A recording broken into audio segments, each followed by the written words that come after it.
Welcome to Public Forum, a community outreach program produced at North Idaho College on the shores of Lake Coeur d'Alene. Featuring guests from around the globe addressing a wide variety of subjects, Public Forum serves to educate and enlighten. Please join host and moderator, political scientist Tony Stewart, in welcoming today's guest.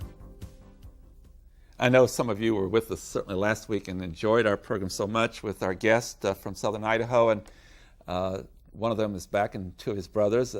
There are 5 of them in this wonderful group called The Standards, and for you who would like to see more about them, you can certainly do that at their website at www.thestandards.com. And we're so delighted to have 3 of them with us. And here is one of their CDs, and we're going to be talking about some numbers from this and their work. And these 5 young men are all blood brothers, the Williams, and we want to welcome to the program, first of all, our first guest is Nicholas Williams, and welcome to the program. We're pleased to have you here. Well, thanks. And we have Morgan back from last week with 2 of his brothers. He had here last week with him, and welcome again. And then the third member of the family, Nathan, or Nate, I believe you go by. Whatever you want to call me. It's delightful to have you back. We had a wonderful time last week, and we're looking forward to the interview again this week. And as always, I'm pleased to have our regular panelist, Janelle Burke, who's an attorney in the state of Idaho. And next to her is Erna Reinhardt, who is Director of Public Relations at North Idaho College. And Janelle will commence today's questioning. Last week we talked some about how the standards got started, and we also talked some about the flexibility of the group, and that each of you have something that you do. And I would like to start with Nate and ask, what is your particular expertise that you add to the group?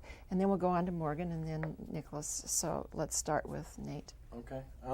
What I do, I choreograph all the songs that we do on stage. I just make the stage show exciting, basically. So basically, you're the dance man. Mm-hmm. And Morgan, how about you? What do you bring to the group? Design. I do the artistry, the design development for things. Do the website, promo material, posters, album designs. So I'm the artistic side. And Nicholas, how about you? I bring nothing. I'm just, I'm just kidding. No, I guess that. No, it's true. I guess I bring myself to the group. I can actually speak for Nick because. Would you please? Yes, I was hoping to do this the whole show. It's just talk for Nick, but Nick is actually the humor of the group. Anytime we're on stage, he's most recognized for I think breaking the ice. It's not because I'm funny looking. It is. It mostly is, but no. A part of it is also when we go and we have important meetings with people, he'll often be the one that breaks the ice, like important executives or people that are important for moving our business along. He'll usually get into their hearts fastest. So. Now I want to ask a question about what part each one of you sing, because you do a lot of a cappella work or a lot of close harmony. So let's start with Nicholas. What is your sound? Well, mostly I sing the bass or I do the vocal percussion. Morgan and I switch off between the vocal percussion, but I do mostly bass. If I ever get the chance to sing the lead, then I'll get a chance here and there, in between some songs, but bass is for me. Bass for you. Okay. Morgan, are you a middleman? I am. Baritone, tenor, kind of in that range. And Nate, how about you? Depends on what we're singing, because when we sing leads, like, we'll all switch off like our ranges, but I'm usually baritone for the most part. If you had a soloist, who would it most likely be? I mean, in your type of music, I don't think it happens very often, but who would it most likely be? We switch it up enough that it's like there's no set vocalist. Yeah, I don't think that we have a lead singer. Yeah, lead singer. That's what I mean. Everybody gets to sing. Everybody gets a chance to do a lead here and there. But for benefit of our audience, your brothers then, your oldest brother and your youngest brother are the tenors. Right. Yes. Right. Yeah. And they were with us last week. Yes. Erna? Welcome, you guys. It's Thank wonderful you to get to very know much. you.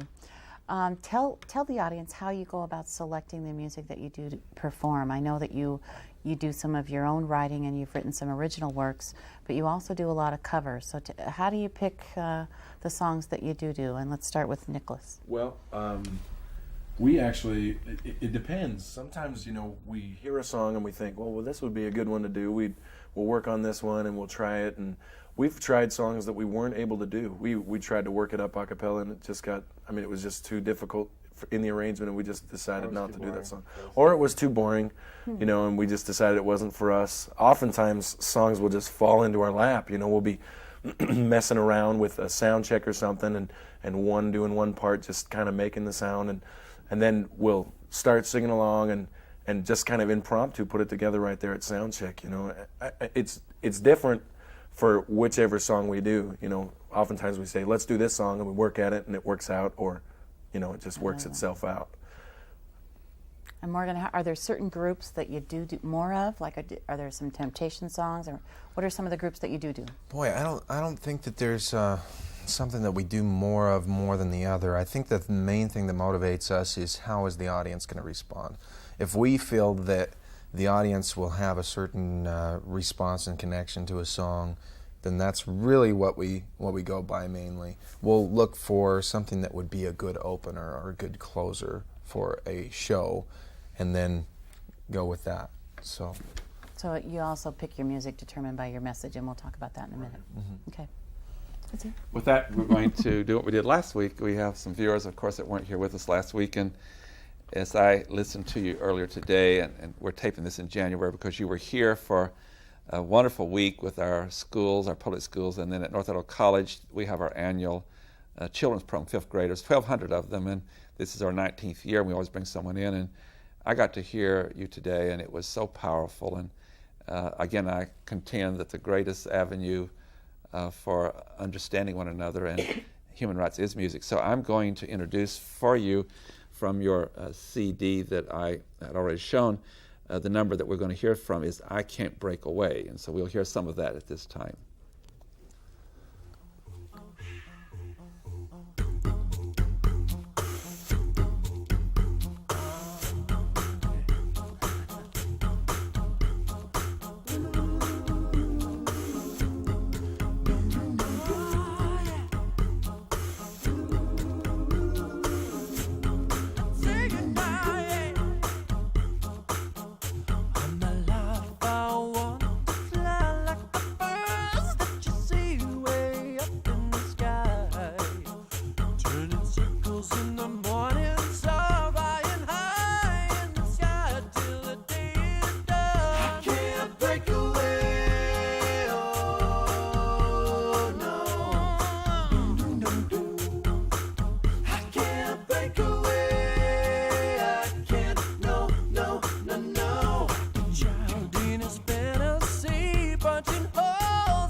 So wonderful, and while I have the floor here in relation to your music, you know, you perform, you have instruments now in some cases, but sometimes you are maybe fooling the audience. The instruments are your voices. So I'm going to ask you, I believe that Nicholas, you are one of those that uses your voice as an instrument. Would you give us a demonstration of it? It's remarkable.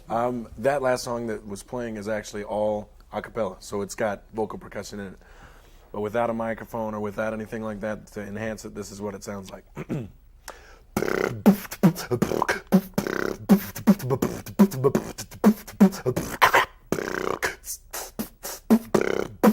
you go. Isn't that amazing? Just a little bit of.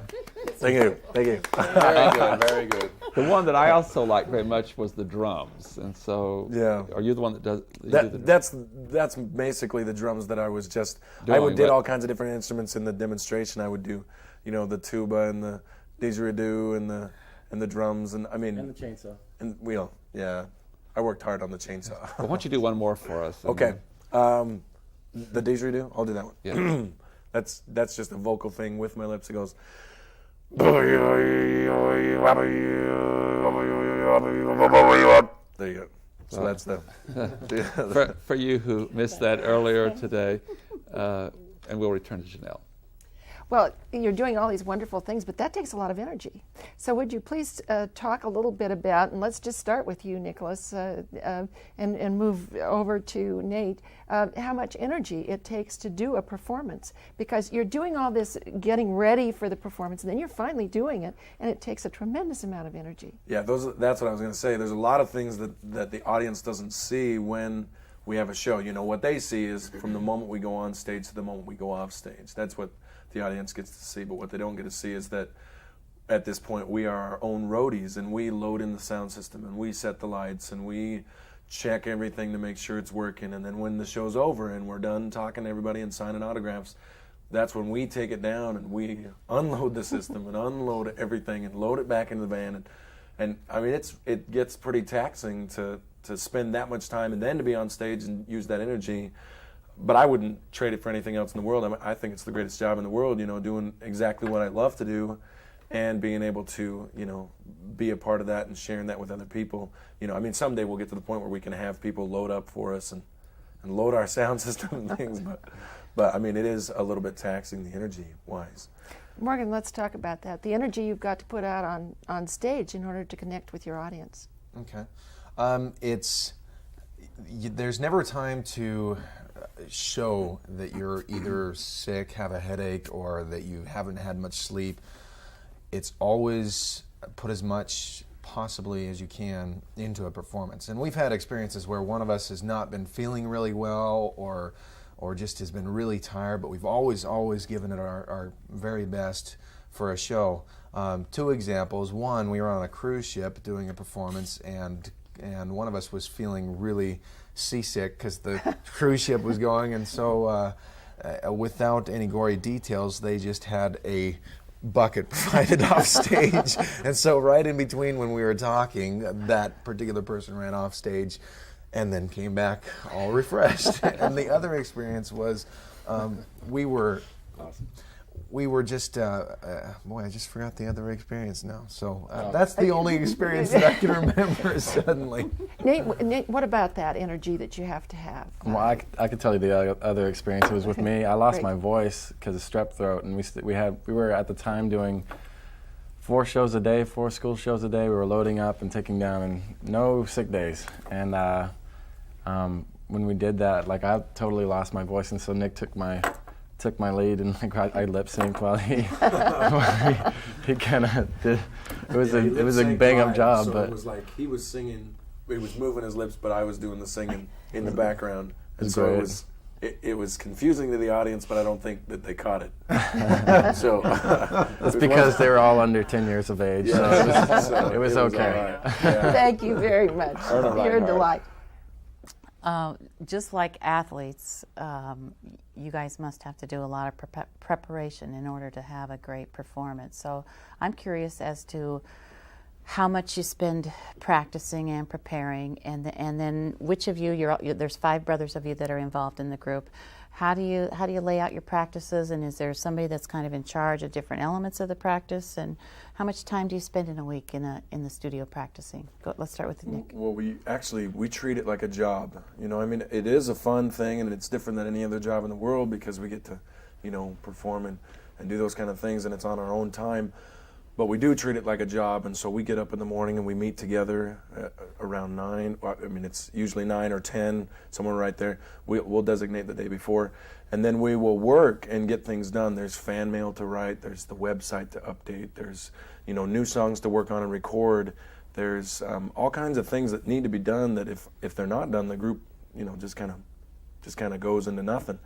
And so we've got to constantly maintain it. And so we do those things as a job, and we'll work till 6 in the evening, you know, getting things done and getting things accomplished. And then when it's all done, you know, I mean, of course, we can choose whichever day we want off and things like that, unless we've got something to do. But yes, we treat it like a job. And so as far as any one of us in particular who's in charge of what, I mean, Morgan is oftentimes in charge of the website. You know, he designed it and set up the structure and set up how it was going to lay out and play out. And then we all have different avenues that we, you know, take care of things. And Morgan, how many hours a week do you spend singing? as a general note, it'll be about 6 hours a day, sometimes 7, sometimes 9. It depends on what we're working on. We mentioned last week that we have our own studio, and so some time will be devoted to recording and working that aspect of things. So I'd say generally it's about a 6-hour day. So it's not bad. We're able to do what we want to do and feel refreshed in doing it. We don't have to really work. I've heard a quote that if you find something that you love to do, you'll never work a day in your life. And we haven't. That's awesome. We're really blessed to be able to have that. That's awesome. It's neat that this is your career, and I think that's a blessing or a luxury that you have, that you're not having full-time jobs and then also trying to do this at the same time. Nathan, did you have something to add? Well, I was just going to say, as far as never working a day in our life, there's been a few days that where we've worked. Yes, it's true. Yes, because like that day, there's no sick days, like I said before. But there was, I remember, and we were just recalling this last week, but we were recording our second album, and we had a certain amount of time that we had to get it done, and we had to do the editing afterwards to get it off to the mixing studio, and we had to be done. I think it was within by the end of the week, and so we started pulling all-nighters, starting at like 9 o'clock in the morning and go all night long, and we just take shifts editing, and it was, I mean, that's a work day, but it was, I mean, it's still, I mean, I could sit in front of the computer and edit, our stuff for like all day long, and it's no problem. Like, I forget to eat sometimes because it's so much fun, There's a different passion involved with it. Because it's something that you really feel strongly about. So yeah, there's work, but it's a different kind of work. You're not working for the benefit of a company or something that all you're doing is a paycheck. You're just trying to earn a paycheck. There's so much more passion involved. So there are work days, but it's a different kind of a feeling. So I'm going to ask a couple of questions, but each one's to a different person. We've had great opportunities on this program, including you today. We've had some great performers. We've had some out off of Broadway in New York. We've had some people in ballet, and a really great opera singer, Carol Farley's been here twice. And they tell us both in dance and in opera that you have to be in such great physical condition to perform at the level they perform. So in addition to your work in the studio, with all these performances you do on some weeks, there's a physical demand.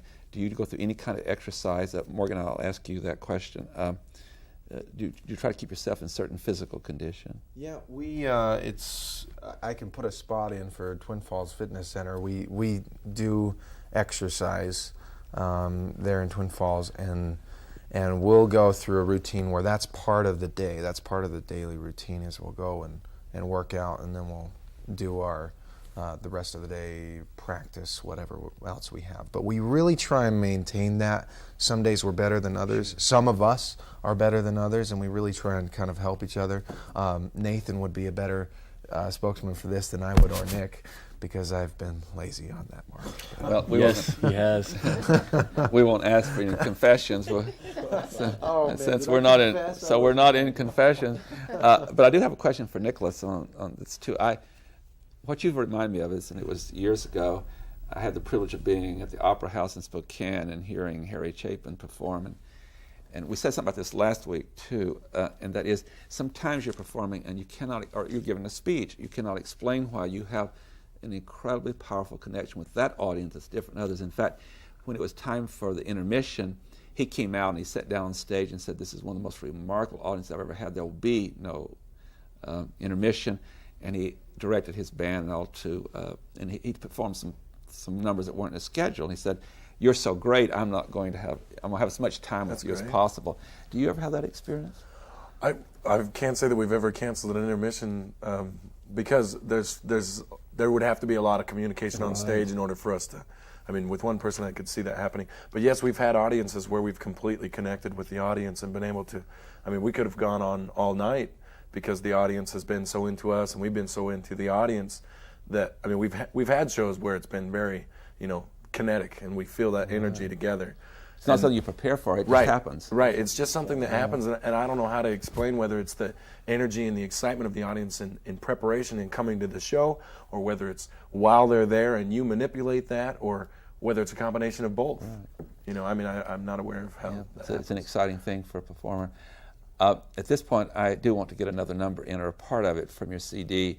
And this one is going to be Single Grain of Sand. And so we'll hear that at this time.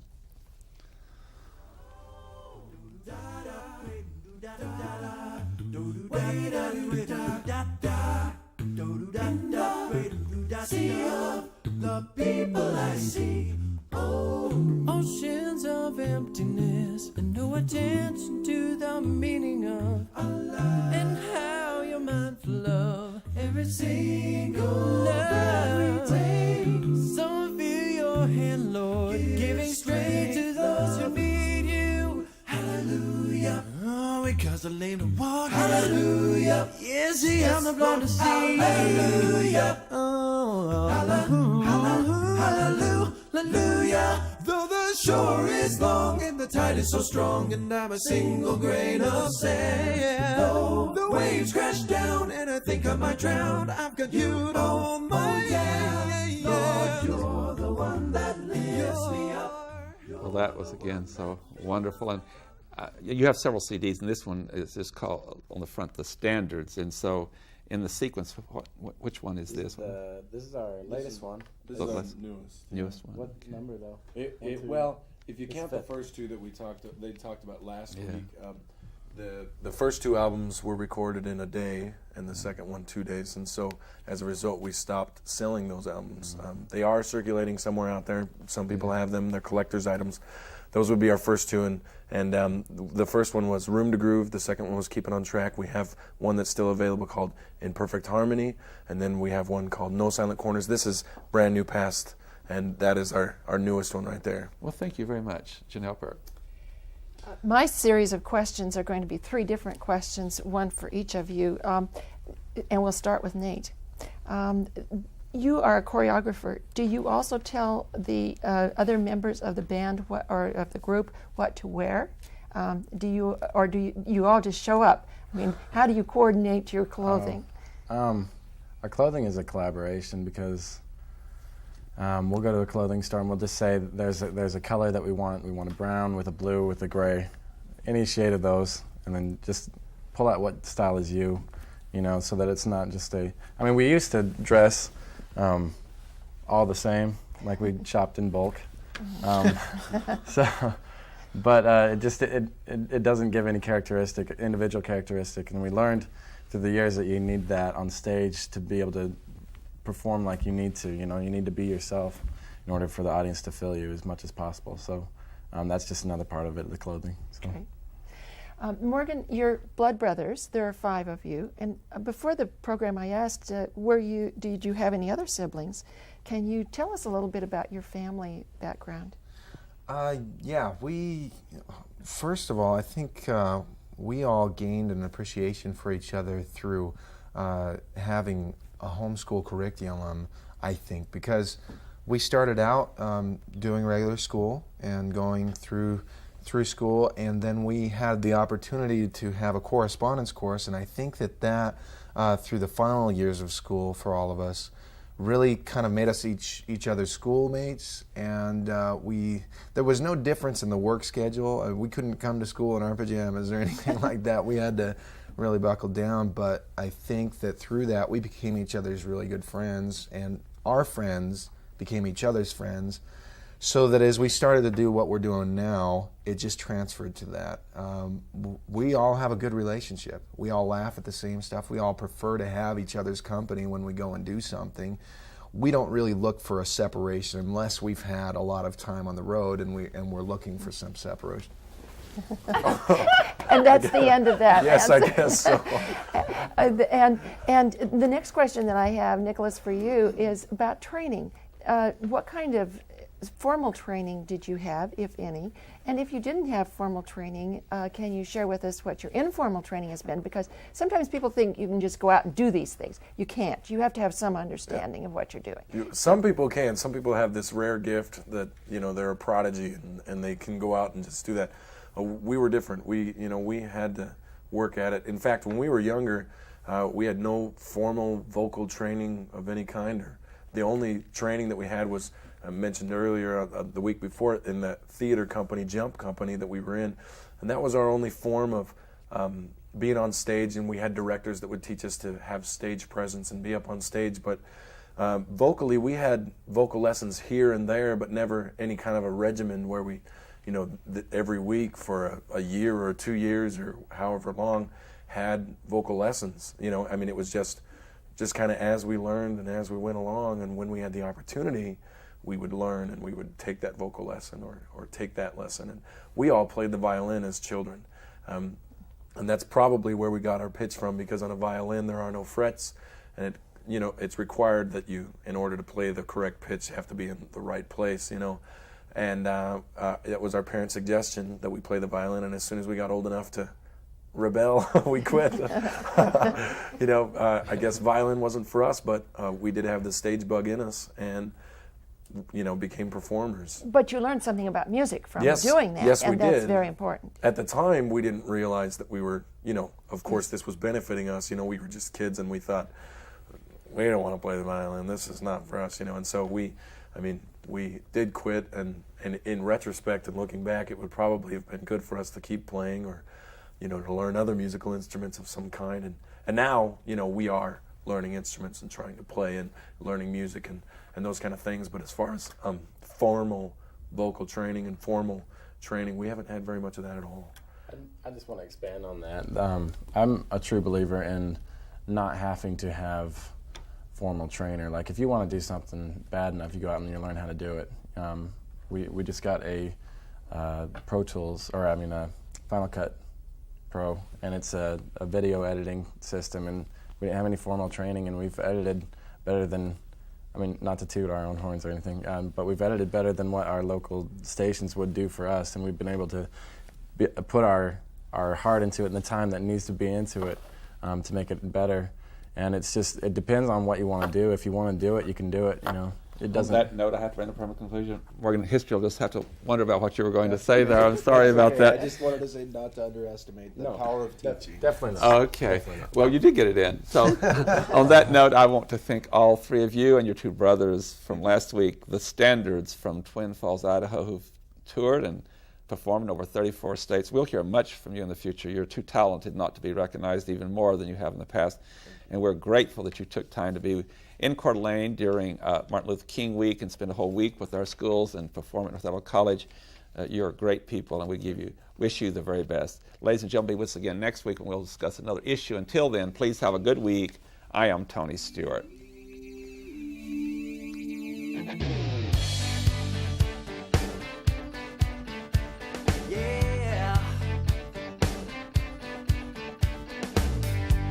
When it hit you just right, it's never quite like you thought it would be. No,